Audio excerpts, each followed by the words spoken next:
Hi everyone. We are gonna go into the Cold War. I had to re-upload this video because for some reason the audio cut out of the last one, so I'll try to cover all the same bases. But we're gonna really focus on the Cold War. What is it? Why does it happen? And kind of how does it go for the United States? How is it gonna impact us? We're into period 8 now, so we're going to see a lot of different topics. So now we're going from 1945 to 1980. Those are the parameters of period 8. So we see a lot of social change, a lot of changes on Cold War policy from different presidents, how they're going to handle the Cold War. Military means, diplomatic means, a lot of change over time there. You can argue cause and effects of how the government's role in society is or what it should be. Debates about that. Policies over time, and again, really kind of how this really shapes America's identity is going to be another huge, huge discussion. The first thing we really want to cover when we're talking about the Cold War is that the Cold War is an era. Not necessarily a war in the traditional sense of what we're talking about. This era lasts from 1945 to about 1990. So that goes into period 9 of when it really ends. It starts with the end of World War II. And some historians will say with the dropping of the atomic bomb, the Cold War then began. This will go all the way into the Cold War collapses around 1990. Now, the next big thing to really understand and unpack is why Cold War? Why that name? I usually use the phrasing that it never really heats up into real conflict or fighting. It's not a hot war, it's a Cold War. It's going to be a political war. It's going to be a social war. It's going to be an influential, right? A war of influence. But it's not necessarily going to be us fighting the Soviet Union, who's going to be our primary ally in World War II. It's not going to be us directly fighting them, but we may fight through other countries against them. Call these maybe puppet wars or proxy wars. So, for example, we may support one side of a conflict and they may be supporting other, but we are not directly fighting each other per se. So we may support the South Koreans while the Soviets may support the North Koreans. And so now what we're going to do is we're going to lay into the framework of really what the Cold War is before we start stepping into some of these bigger issues. The first big word you're really going to see when you get into the Cold War is this issue of communism. It's a word that's not going to go away, so you really got to get friendly with it. You got to be able to work with it. And the reason why is the communism is the system of governance under the Soviet Union, where democracy will be the system of government under the United States of America. And by this point in AP US history, hopefully you understand what democracy is or supposed to be. As far as communism goes, the best way to describe it is there's a lot of different graphics. You can find these on Google. They describe each different system of government in the world, or rather in history, through the lens of using cows for some reason, but it works pretty well. The idea is that it's not about you. It's about the community or the commune, and you can see that root word in communism. It's about doing what's best for the state, the government as a whole. So you may own 2 cows prior to this, but say a communist system of government sets in your area that you no longer keep possession of those 2 cows. The government will take them, they'll milk those cows, they'll give you what you need, and they'll give the rest to other people as they need. This will create, hopefully, a classless society. Right? And you have this lovely little Stalin meme here. But we're talking about big picture stuff here. We're talking about kind of eliminating this division. Now, who is this going to benefit more so than anyone else? It's going to benefit certain types of people, the poorest people in society, because you can think of it almost like an average, like a mean. So if you have $10 and your sibling has $0 and your parents take all of that money combined and they give it out to people based on what they need, right? They may give that sibling $4, maybe even $5, 50-50, and then you get the remaining part. You're going to be upset because your personal property has been depleted, but it helps take care of those that don't have it. So it evens out that level of wealth. So really, poverty can't really exist truly, because that could be a relative term. It represents 2 people, really, of who the largest people that are the poorest in society. One we represent with the sickle, which is a tool that farmers use to cut down crops. It's kind of like a shorthand version of a scythe that you maybe see like the Grim Reaper use. Meanwhile, on the other end, you have the hammer, the industrial laborers. So both of these things, usually people at the bottom of society, but really hold up the backbone. This is going to be on the flag of the Soviet Union and really kind of representing who they believe that they are fighting for. So how does this whole thing fit into the scope of World War II? Well, ultimately, the major powers left after World War II try to pick the pieces up of the global economy and rebuild it, hopefully to prevent another economic catastrophe that we saw in the 1930s, and more importantly, keeping peace. Peace is going to be best for everyone at this point, trying to recover and hoping that we don't spiral into another war, which can be extremely, extremely expensive and costly in the realm of human lives. So in an attempt to really rebuild Europe, where most of this war is happening, a bulk of it is happening, the International Monetary Fund is set up, the World Bank is created.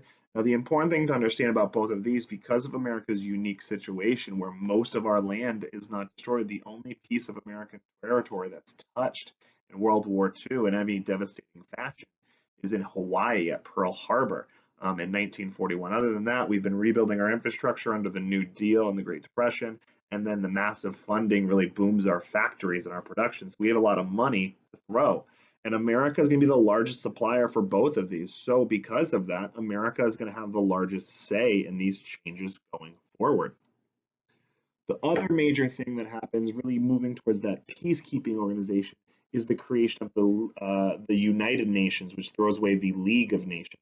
The United Nations was set up in the Yalta Conference and really creates this peacekeeping organization, or the framework for one, that we use. The United Nations is still around today, and it's still very, very impactful. But we're going to take a quick look at what makes the UN so unique, which could create a lot of solutions, but also some problems. So the League of Nations has a lot more complexity to it. There's a lot of different nuances and nooks and crannies of this, but the general gist of things that we're going to focus on is there's a General Assembly which makes up all of the member nations, and each member nation does have some representation there, but there is some hierarchy inside this system. The US, the USSR, England, France, and China are all a special member of what's called the Security Council. And each person on this executive council has a veto power over the other members. So as you can imagine, when two countries are vastly, vastly differing in what their solutions are to these questions that are happening around the world, or have very different viewpoints, as in the USA and the Soviet Union, well, that's going to create a lot of conflict and a lot of problems.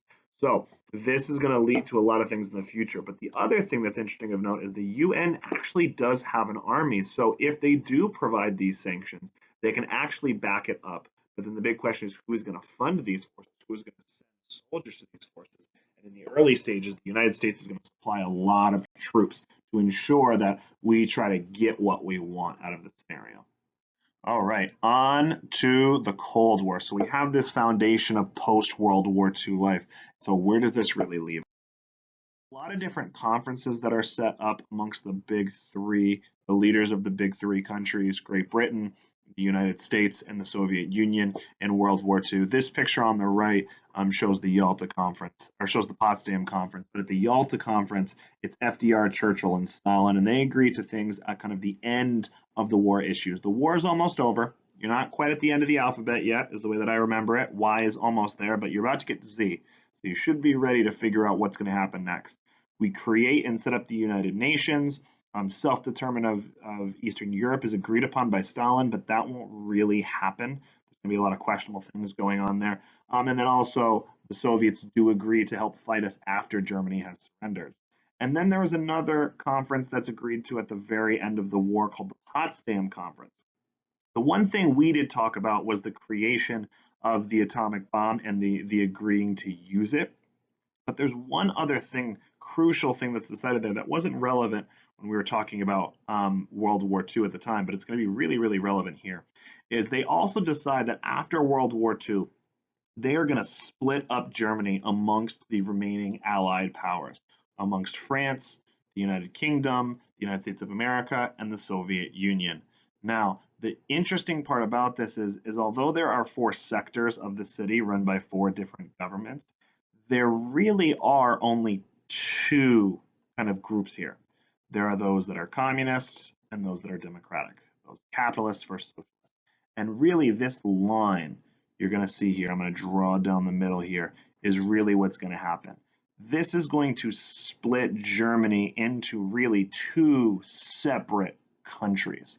On the eastern side, the communist side, is going to be run by the Soviets, and the western side of the country, known as West Germany, is going to be run by the democratic governments, free of communism. Now, there will be some variance amongst the different pockets run by each one of the powers, but that's the basic rundown of what you need to know. Germany ceases to exist. It is East Germany and West Germany. Now, there's one other thing that you may note that's kind of an interesting little tidbit detail. There's a little bit foreshadowing, may be important in the very near future. There is a weird little blob of color right here. That, my friends, is the capital of Germany, Berlin. Berlin is also going to be divided into 4 pieces. And so as you would kind of notice here that there's a lot of red around that green, blue, and orange that we see here, also completely surrounded, engulfed inside of Eastern Germany. So if there is a crisis situation, what are we going to do? How are we going to help these people? We don't know. Now, the way that I usually remember what's happening in World War II about who's on what side, stupid little rhyming things that work for me. West equals the best and East equals the least. It's not really the best thing. It's not the catchiest, but it rhymes. That usually is good enough for me. It'll stick in my head. But we're going to keep going into this a little bit more, but really just notice that there is this split that's happening. It's a really, really big Cold War trend that we see. When Stalin and Truman can't agree on anything in these early years, they kind of end up just fighting it. And then the world will ultimately be divided, literally and figuratively. Now, the other thing that makes this a little bit more interesting is the Soviet Union is really badly damaged after World War II. The Nazis invade, going for Moscow and Stalingrad, and they do a lot of damage, a lot of destruction. So many Soviet citizens die. This isn't that different than what happens in World War I, where the Germans invade Russia, and there's a lot of devastation, destruction there as well.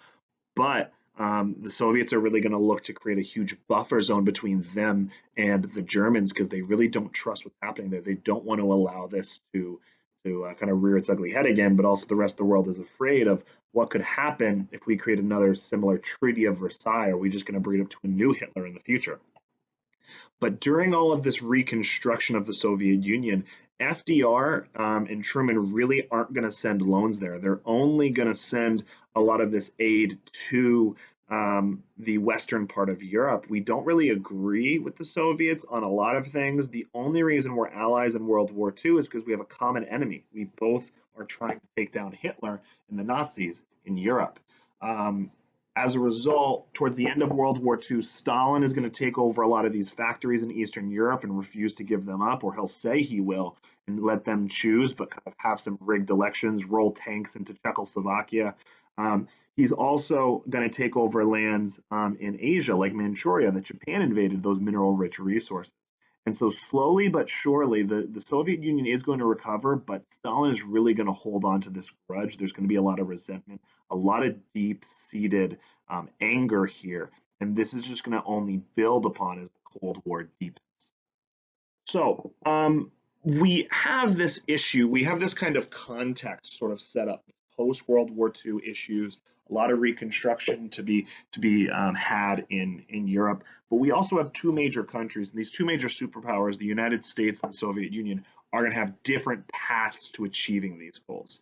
The United States, on one hand, is really going to be pushing for the reconstruction of Europe, trying to get that trade going again. And the other big thing is they're trying to prevent another world war. They don't want that cost of human life and also the monetary cost of what goes into it, even though it did really help us in the Great Depression. Really pushing for free elections in Eastern Europe, and really trying to put it on the people and democracy, that democracy will win out, that this is the true way to have a country in our belief. And the way that we're going to ensure this to happen is military superiority. We can't allow these other countries to kind of be the bullies and push their way around. We need to stop and squash these things before they come into bigger issues. And at the end of the day, our number one goal in any case is to spread democracy. We're going to try to push this idea out to different corners of the earth and make sure that this prevails. As you can see in this little poster, this little image right here on the right, Uncle Sam with the American flag stepping over anarchy and chaos, that we're going to set up democracy in these countries, and we're going to make sure that freedom exists. We will force it into countries to make sure that at all costs that democracy is protected. And the way that we're going to do that is we're going to try to keep the Soviet Union nice and small in this cartoon you see here on the right. We're trying to adopt that policy of containment. So containment is trying to contain communism. Now, the way that I think about it is you can think of it as like sand in a sandbox or at the beach. Like, it's cool where it is, and that's all fine and well, but we really don't want that to expand anywhere else. You can think of it in the case of like when you bring lunch to school. If your parents were nice and said they gave you some soup for lunch, some really good soup, like some broccoli cheddar soup from Panera, it'd be so good, right? That'd be wonderful if they give it to you in a container and put it in your bag, and then you can take it to school. It'll be a delicious lunch. It would be a real problem if they just opened up without a container and poured it into your bag. It would be everywhere. We really don't want that with our soup, and nor do we want that with communism. We're trying to keep it where it is, and eventually this kind of fanaticism hopefully will die out. You can also maybe think of this as a connection to a different period of history. I'm gonna have an awkward little Dora the Explorer moment with a long pause, but try to think, is there any time, right, in US history, think back to period 5 maybe, hint, hint, nudge, nudge, where we talked about trying to contain something where it is, and that was the policy. Beautiful. I hope you got it. Maybe we can remember Lincoln. Maybe we can think of the Free Soiler movement. Now, big thing to note about these similarities we see here, it's not the destruction of that opposing idea. It's containing the idea where it is, and eventually it'll die out. We don't need to fight to rid it because we're not trying to start a war. We're trying to just keep it where it is, and that is the hope. It will be good enough. What's the other side thinking, though? And we really got to go into the Soviet Union's point of view. Rebuilding the economy is their number one goal, reindustrializing their country, catching up with the rest of the world, getting them back on their feet, getting them into a really good spot. They want to collect war reparations from Germany because they feel that they have caused these problems, that they have put so many problems on them. And the only way that they're going to do that is military superiority. They're not going to get invaded again. They're not going to get taken advantage of again. And they're going to try to really handle this issue by kind of squashing that German or whatever that threat may be towards the Soviet Union.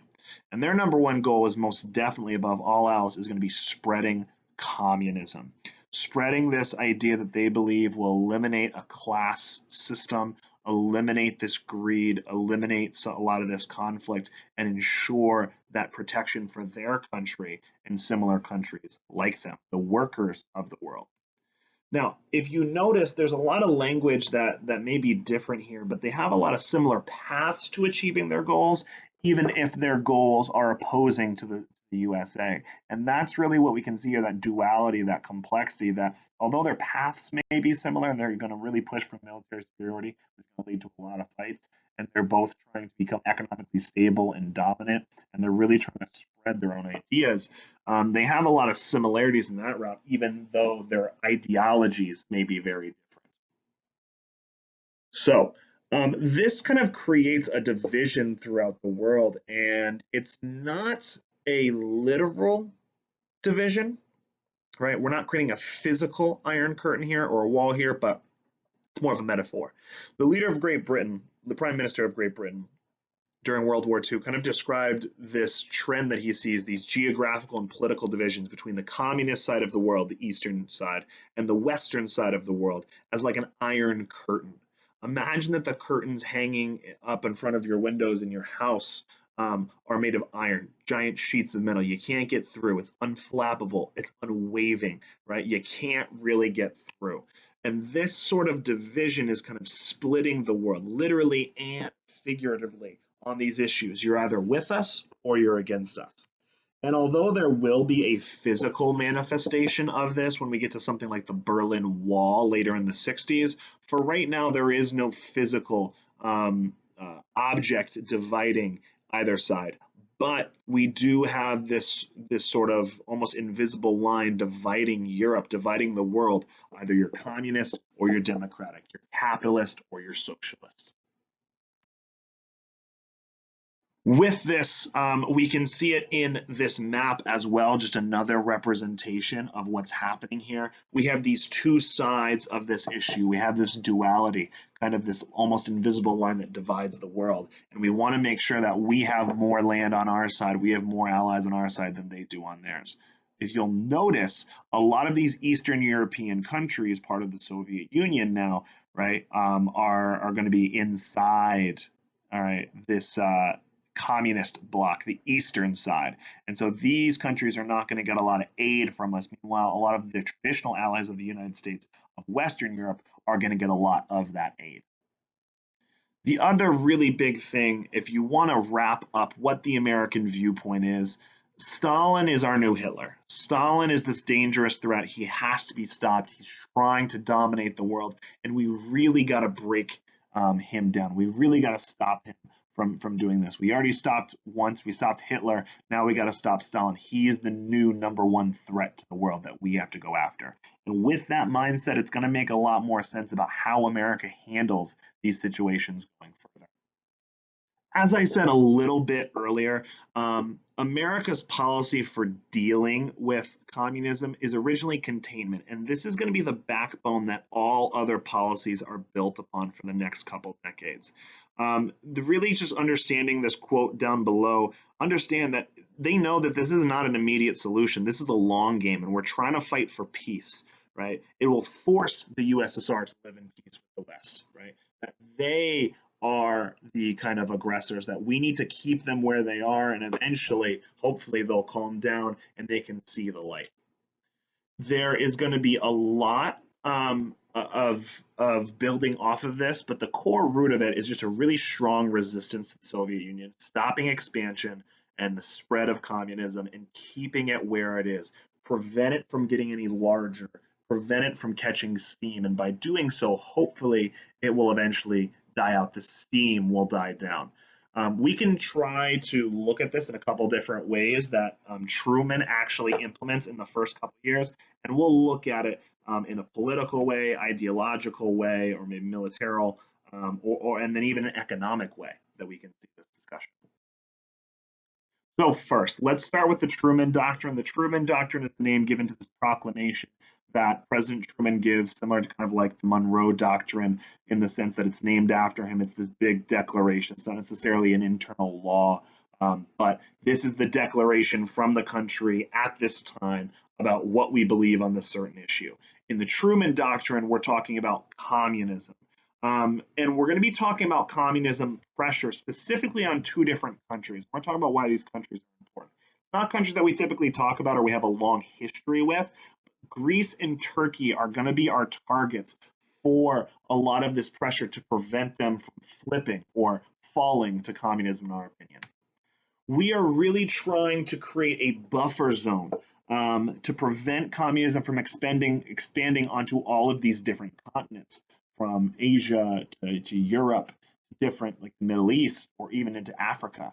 So Greece and Turkey are right in this crux between Asia coming down, Europe coming down, and Africa coming up, and hopefully trying to create almost like a wall of countries to block off this expansion, almost like if it's some sort of contagion spreading, that if we can wall it off, that will go somewhere else. The fear is that if communism falls in Greece, then it could lead to Iran right next door, and then into all other corners of Asia. And then from that, it could fall into Egypt and the rest of Africa. And then from the rest of Africa, it could bleed up into Italy, and then eventually into the rest of the western side of Europe.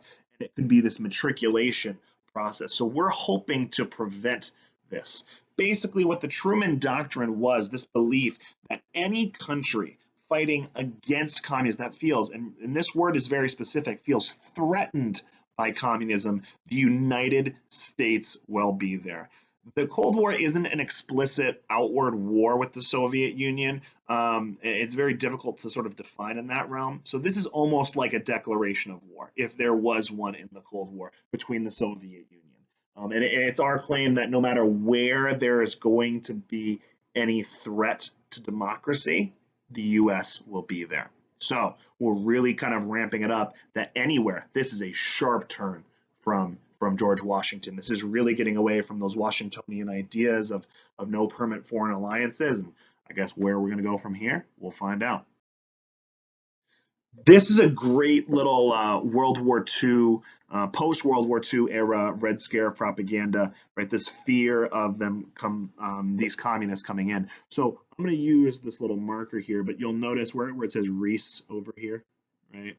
This is Greece, right? The Aegean Sea, and then also Turkey. So by blocking off this, we can prevent the spread from the Soviet Union here, right? We can prevent it from spreading out into other chunks of the Middle East and almost kind of create a barrier. And then Africa being down here to the southwest. So it is this fear that if we do not stop them now, what's going to come next? The other way we can do this is not just through declarations, but actual actions. And one of the most important ways is through our economic means. America is very, very wealthy following World War II. We've skyrocketed out of the Depression, and massive manufacturing bases allowed us to make a huge, huge amount of profit. So after World War II, there's a lot of different countries that are really, really struggling economically, destroyed by World War II, obviously, especially in Europe. So America is fearful that these countries are going to flip and turn to communism. And we talked about why very early in this video when we were talking about that this communist takeover is much more prevalent in areas of poverty or amongst people of lower economic status. So I use the analogy that if you and your sibling are going to go somewhere to go shopping or to get your money and say that at the end of the week you have $10 and your sibling has $0, your parent, the government, takes that money and redistributes it based on need. You may only get back $5 and your sibling could get that other $5. That would make you very upset. Your personal property is being taken away. You are going to be losing a lot of your own capital advantage, and the person on the lower end is going to have their social status raised. The Marshall Plan basically is going to try to flood these markets with loans and aid to help them recover much faster. And the way that I kind of think about it is this isn't really how it happens if you are a child of divorced parents like myself. You know that this isn't really how it goes, but in movies, this is how it always plays out. That two parents, whether it be the USA and the Soviet Union in this case, are fighting over these countries, these children, we can look at them as, and trying to flood them with gifts. So we'll give them a lot of money, and the Soviets will give them a lot of money, or these gifts try to win over their affection. And really what's going to happen is because we flood so much aid to these areas, the containment threat is really going to die down. Industry is going to pop back up. It's going to be revitalized. There's a massive amount of trade, deep connection to the United States, especially in Western Europe. And as a result, those ties culturally, economically, and politically are going to be really, really tight. And a lot of people aren't going to want to risk relationships if they're making a whole lot of money. There's got to be some deep-rooted thing there. This map really goes in to show you how much money is being funneled into Europe with loans. The taller the stack of money, obviously, the more money. And you can use this key up here at the top, right? The U.S. aid for every single country in millions of dollars. Massive amount of money is being flooded into. Where are you going to see it the most? Where are the tallest stacks of money? Correct. Hopefully you should have seen the United Kingdom and France. But you'll also notice that there's a couple other places, right? We see some money in Turkey, a good amount in Greece and Italy, West Germany. But notice this almost iron curtain, this invisible wall. Where is all the money going? And also, where is all the money not going? To the Soviet communist countries. We're really heavily supporting Western Europe more than anything else. This is really going to create a lot of divisions. There's going to be a lot of people trying to flood into these areas for more economic benefit. Stalin is going to have his own sort of counter if you will. And he is going to eventually provide aid, not initially. He's going to resist any Marshall Plan aid to any country, any satellite country, as we kind of call them. Those countries that aren't maybe directly a part of the Soviet Union, but are almost like an extension of it. Think about like a satellite orbiting Earth. They're right there. They're essentially a part of the country, even if it's not officially a piece of Earth. And really, this ultimately comes down as his own plan, and the Soviets are going to create their own plan called the Molotov Plan for Eastern Europe, where they're going to provide aid there in their own unique ways. But they're not going to be able to match that manufacturing power of the United States. What we will see, however, is we will see this back and forth where one will make a move, and then the other one will make a move, and back and forth and back and forth. This competition is going to be seen in so many different realms. Now we get to a militaristic side. Another organization is going to be created called the North Atlantic Treaty Organization, or NATO for short, in 1949, in fear of the Soviets becoming much more aggressive. So we have these economic benefits to stop communism from turning. We have this declaration from the Truman Doctrine. But what happens if they attack? Dollar bills aren't going to protect against soldiers storming into a city. A declaration isn't going to scare them away if they storm into a city, so we have to be ready to act. It's going to be a collective security agreement. This is going to be an agreement between basically all of Western Europe, the US and Canada, right? Tight ties to the UK, of course, and Greece and Turkey, those kind of gateways to the different continents, standing right there in the middle and really harping on those countries, really putting a lot of extra emphasis there. There's a huge, sharp kind of spin against what George Washington would have ever wanted or expected. Think about his farewell address, right? He just looks so disappointed in that picture on the right. But this is a huge shift from isolationism to interventionism. Really, now we have a couple different dynamics of this Cold War. This Cold War is going to rear its head in a couple different directions. Ideologically, right, the Truman War, we're completely different. We will fight communism anywhere and everywhere. Economically, we will provide military aid to any country feeling threatened by communism to help prevent against that, and military enforcement, if need be, with NATO. So we're seeing it pop off in a couple different directions. What happens, though, if some conflict actually arises in Europe? What would happen then? Would triggers be pulled right away? Would it be like World War I, where it's almost like a domino effect, where one country is pulled in, then another, then another, then another, then another? World War III really going to happen that soon after World War II ends? Well, it's going to get a little bit dicey. At the end of the 1940s, the Soviet Union is going to throw a coup, an overthrow of the Czechoslovakian government in 1948, and that's really the purpose of creating NATO. But tensions are really going to start to rise in these areas as countries are considered flipping, and it's really this fight for control and making sure we don't lose anything. We're trying to contain communism. They're trying to make sure that they don't lose any countries to the other side, and so that's definitely create a lot of animosity and conflict. The USSR is even eventually later in the 1950s going to create their own alliance system that they call the Warsaw Pact.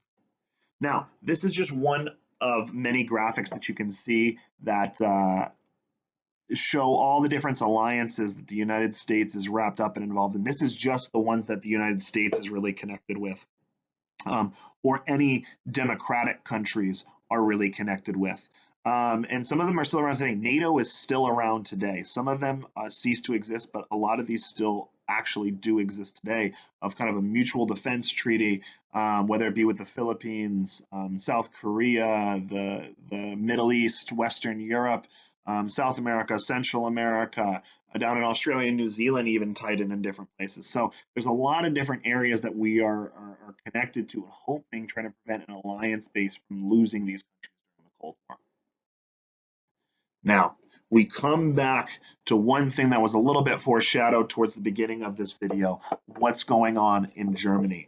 Again, as you note, right here, there is a division. In this map, it's a yellow color. The yellow is East Germany. The green orange and purple here is West Germany, two separate countries inside Eastern Germany, completely engulfed by the East Germans, is the city of Berlin, which is also divided. As more money is being flooded into all of these regions across Europe, especially in West Germany, right on the border of East Germany, right, and even into West Berlin, it's becoming extremely, extremely enticing for a lot of Berliners. That is a real term. With the Marshall Plan flooding so much money in, a lot of East Berliners are going to flood out of their side of the city into West Berlin, trying to make more money, or fleeing East Germany in entirety as a whole, looking for more money, looking for better access to economic progress. And as a result of so many people leaving, Stalin, fearing he's going to lose too many of his skilled laborers and workers in population size, eventually creating kind of a revolution and a massive turn, Stalin is essentially going to shut the gates. He's going to set up a blockade all around East Berlin. He is going to set up these blockades all around really the city of Berlin. Now note that Berlin is completely engulfed by the communist East Germany. So there's no direct path out. If we try to invade and push to get these people out, or push to fight for military aid, well, that's not going to work either, because that would start a war, World War III. Do we really want to do that? We'd be the aggressors. We'd be kind of at fault there for pushing that button. So what's going to happen? How is Truman going to handle this? Are we just going to let him engulf West Berlin? Are we going to give it up? Are we going to fight for it? Should we? So many questions are brought up. And this is going to be our solution. From the western side of Germany, from West Germany, we are going to use our airplanes, we are going to use our Air Force to fly into Berlin, but not to drop bombs. Instead, we're going to drop humanitarian things. So whether it be food and water, like bread, there'll even be a guy who gets the nickname the Candy Bomber, dropping sweets for small children like Hershey's chocolate. And one thing that is even dropped, and you can notice right here in the text in here, supplied by air transport, 2.5 million Berliners are given a new way of life. Milk. Milk is dropped. Now, we're not just opening the gates and we're dropping gallons and gallons of milk on people. That's just weird. But what we are doing is we are providing these tools, airdropping these tools and supplies to these people. Eventually, this is going to be a resolved issue. It's going to be peaceful. There isn't going to be an actual conflict. The Cold War is going to stay cold, but this is just another example about how these Cold War tensions are getting close to heating up. Not quite, but it's ways of handling this throughout time, throughout different time periods, but without violence. We eluded, right, escaped, if you will, any form of violence. Now, this also propaganda that you see here, milk, the new weapon of democracy, according to a lot of the jokes on Twitter and on Reddit, this was actually on the AP exam in 2018 and 2019. So they've reused this a couple times. Unsure if you're going to see it more frequently in the future, but it is a very common graphic that you'll see. So just kind of understand what it means. It's not just about giving people milk and milk makes everything better. It's all about the Cold War. It's all about finding ways to flip countries, to keep that sphere of influence growing for you and prevent the other side from expanding. So our last thing, really just kind of wrapping up, you should hopefully be able to understand a couple things by the end of this video. Number one, what is the Cold War? Number two, why is the USA and the Soviet Union fighting? And how are some of these early problems solved? Do you see different ways of how America engages communism? We see a political declaration, denunciation of it with the Truman Doctrine. We see economic kind of way of trying to combat it with the Marshall Plan. We even see a military alliance in NATO. And we see the Berlin blockade or the Berlin airlift, the first incident really of the Cold War, able to be successfully managed peacefully. But will we be able to keep that up? I guess you have to stay tuned to find out. If you got any questions, drop some comments down in the section below, and I'll definitely get back to you as soon as I can.